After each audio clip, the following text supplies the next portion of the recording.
వెంకమరావు గారు నమస్కారం అండి. నమస్తే. ముందుగా వెంకమరావు గారు మీతోనే స్టార్ట్ చేస్తాను. జగన్మోహన్ రెడ్డికి మాజీ సీఎం ఆయనకి సవాల్ విసిరారు లోకేష్. డిఎస్సిలో అక్రమాలు ఉన్నాయంటున్నారు, అదేవిధంగా అవకతవకలు జరిగాయంటున్నారు, చర్చకు సిద్ధం అంటూ లోకేష్ సవాల్ విసిరారు.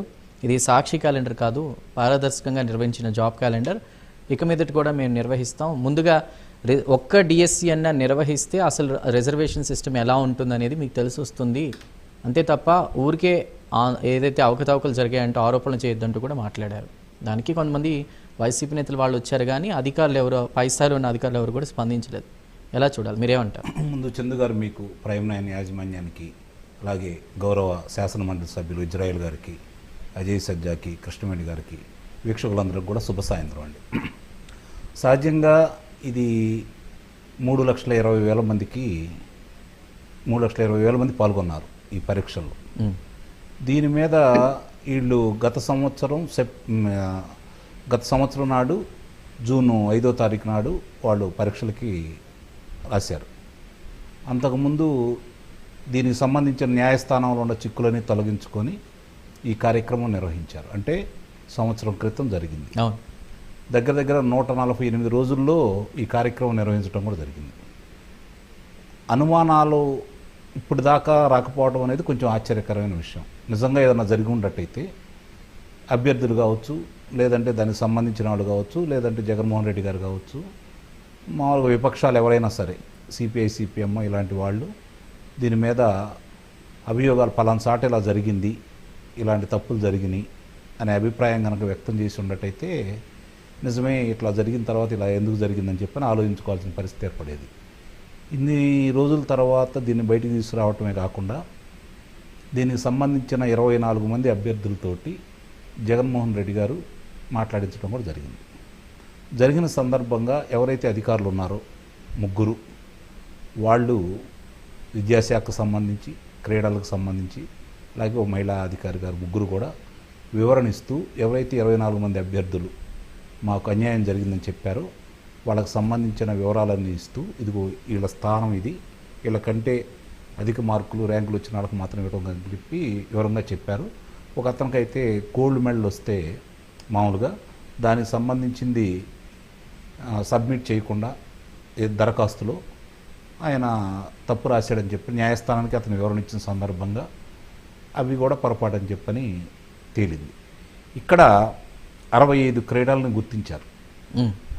క్రీడల్లో కూడా 65 క్రీడలను గుర్తించేసి వాళ్ళకి ఇవ్వమని దీంట్లో పెట్టారనమాట.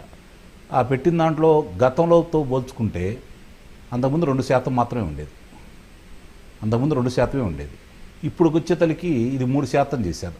దీంట్లో 3% అంటే క్రీడలను ప్రోత్సహించాలన్న ఉద్దేశంతో 50% అదనంగా ఇచ్చినట్టే కదా.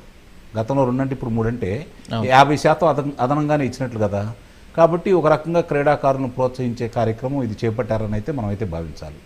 నిజంగా ఈ 3,20,000 మంది ఎవరైతే పాల్గొన్నారో దీంట్లో పోటీ పరీక్షల్లో విజేతలైన వాళ్ళు, ఇందులో ర్యాంకులు సాధించిన వాళ్ళు 15,941 మందికి మాత్రమే దీన్ని పూర్తి చేయడం జరిగింది. మిగిలిన వాళ్ళు దీంట్లో క్రీడల కోటాలో కూడా 39 మంది ఎలిజిబిలిటీ కాలేదు, కాబట్టి దాన్ని భర్తీ చేయలేదు. అంటే 382 మాత్రమే భర్తీ చేశారు. ఆ స్పోర్ట్స్ కోటాలో కూడా ఒక సామాజిక వర్గానికి అని అంటగట్టే ప్రయత్నం కూడా జరిగింది కదా, దాన్ని కూడా అబద్ధాలు అంటూ అది కూడా వివరణ ఇచ్చారు. ఎందుకంటే అగ్రవర్ణాలకు సంబంధించి కాపులకి 16 మంది, అలాగే రెడ్లకి 10 మంది, కమ్మవారికి 9 మంది, ఈ మిగిలిన బ్రాహ్మణులు, వైశ్య, ఇలా రకరకాలుగా వాళ్ళకి ఏ విధంగా వచ్చిందో కూడా వివరణ ఇచ్చారు. అంటే ఇక్కడ అభియోగాలు అంటే అనుమానాలు ఉన్నప్పుడు, రానప్పుడు అభ్యర్థులు ఎవరైనా సరే న్యాయస్థానాన్ని ఆశ్రయిస్తే, న్యాయస్థానానికి తప్పుడు నివేదికలు కనుక వీళ్ళు ఇస్తే దోషులు ప్రభుత్వం అవుతుంది. అలాంటి అభియోగాలు ఏమీ మోపకుండా ఈ విధంగా నిరాధారమైన ఆరోపణలు చేస్తూ వీళ్ళు వివరణాలు ఇచ్చిన తర్వాత కూడా ఒక్కొక్క అంశాన్ని బయటకు తీసుకొస్తున్నప్పుడు అనుమానాలు వ్యక్తం అవుతూ ఉన్నాయి. దీంట్లో నిజంగా కనుక అభ్యర్థులు అనేవాళ్ళు వాళ్ళు న్యాయస్థానాలకు ఆశ్రయించో, ఇదిగో పలానిది మాకు వచ్చింది, కానీ మాకు అర్హత వచ్చిన తర్వాత మమ్మల్ని కాదని మా తర్వాత ర్యాంకు వాళ్ళకి ఇచ్చారు అని చెప్పి కనుక వాళ్ళు ఏదన్నా ప్రూవ్ చేయగలిగినట్టయితే ప్రభుత్వాన్ని మనం తప్పు పట్టాలి. రెండోది, గత 5 సంవత్సరాలు అంటే నేను వాళ్ళని వేరే విధంగా అంటలేదు, గత 5 సంవత్సరాలు 2019 నుంచి 2024 వరకు డిఎస్సిని నిర్వహించాల. అంటే వాళ్ళు చేయాలనుకున్నా కూడా ఎందుకో మరి దాన్ని ఆపేశారు. వీళ్ళు వచ్చిన తర్వాత దాన్ని నిర్వహించారు. మళ్ళీ వచ్చే సంవత్సరం మళ్ళీ చేస్తామని చెప్పి ఇప్పుడు ప్రకటించారు. కాబట్టి ఉద్యోగాలు సంపాదించుకున్న వాళ్ళని చూసి మిగిలిన వాళ్ళు పోటీ పడి రేపు రాసే అవకాశం ఉంటుంది కదా. ఎందుకు ఇందుట్లో సెలెక్ట్ అయిన వాళ్ళు కొంతమంది వాళ్ళే చెప్పారు కదా, 5 సార్లు 4 సార్లు కూడా దాంట్లో పాల్గొని విజయం సాధించలేదు, ఇప్పుడు మేము విజయం సాధించామని చెప్పని కుటుంబ సభ్యులతో సహా వచ్చారు. కుటుంబ సభ్యులతో వచ్చి వాళ్ళందరినీ పత్రాలు ఆ రోజు ఇవ్వడం కూడా జరిగింది. వీళ్ళకి ఏదన్నా అనుమానాలున్నా, తప్పులు జరిగినా, తప్పులు జరగదా అనే దాని గురించి మనం పెట్టుకోవాల్సిన పని లేదు. నిజంగా తప్పు ఏదన్నా జరిగినప్పుడు ఇదిగో పలానా చోట ఈ తప్పు జరిగింది అని చెప్పానంటే అధికారులు స్పష్టంగా ప్రకటించారు. అక్కడ మీకు ఏదైనా అనుమానాలు ఉంటే తీసుకురండి అని చెప్పని. ఇప్పటి వరకు దృష్టికి తీసుకెళ్లకుండా పదే దీని మీద మాట్లాడటం మాత్రం ఒక రకంగా ఇప్పుడున్నటువంటి జగన్మోహన్ రెడ్డికి సంబంధించి వైఎస్ఆర్సీపీ పార్టీ వాళ్ళకి ఈ విధంగా మాట్లాడటం అనేది మంచి పద్ధతి కాదేమో అనేది నా యొక్క అభిప్రాయం. వ్యూ చెప్పారు అనాలిసిస్ చేసి విశ్లేషకుడుగా. బట్ అక్కడ ఏంటంటే ఏదైనా ఇందులో అవకతవకలు జరిగాయి లేదా డౌట్స్ ఉన్నాయంటే ఒక కమిటీ కూడా ఏర్పాటు చేసాం, అక్కడికి వెళ్ళి మాట్లాడొచ్చని లోకేష్ దానికి ఎవరైతే ఆ అబ్బాయి వెళ్ళాడో క్రీడాదానికి సంబంధించి ఆయన దగ్గరికి వెళ్ళాడు. గ్రీవెన్స్ 30,000 నిర్వహించారు, గమనించుకోండి మీరు. దీని మీద గ్రీవెన్సీ 30,000 మంది పాల్గొన్నారు దాంట్లో. మరి అన్నప్పుడు వాళ్ళకన్నీ వీళ్ళు విషయాలన్నీ వివరంగా చెప్పిన తర్వాత కూడా పదే ఈ విధంగా మాట్లాడటం ఒక రకంగా అంటే ఏకైక ప్రతిపక్షం అదే. ప్రతిపక్ష హోదా లేకపోయినా కూడా ఇప్పుడున్నది ఏకైక ప్రతిపక్షం వైఎస్ఆర్సీపీ పార్టీ. నేనేమంటున్నానంటే ఇప్పుడు ఇస్మాయిల్ గారు ఉన్నారు, లేదంటే జగన్మోహన్ రెడ్డి గారు ఉన్నారు. రేపు పొద్దున్న దీనికి సంబంధించి వాళ్ళు ఏమంటే సిబిఐని అడుగుతున్నారు.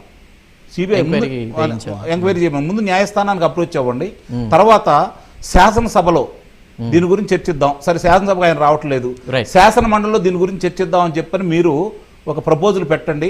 అప్పుడు కనుక ప్రభుత్వం వెనక్కి దగ్గర నిస్సందేహంగా మన అనుమానాలు వ్యక్తం చేయొచ్చు. మాట్లాడదాం. మీరు మీ విశ్లేషణ చేశారు, మరి మిగతా పార్టీలకు సంబంధించిన నేతలు వాళ్ళు కూడా ఉన్నారు కాబట్టి వారితో మాట్లాడదాం. ముందుగా అజయ్ సజ్జా గారు, ముందు ఇజ్రాయెల్ గారిని తీసుకోబోయే ముందు అజయ్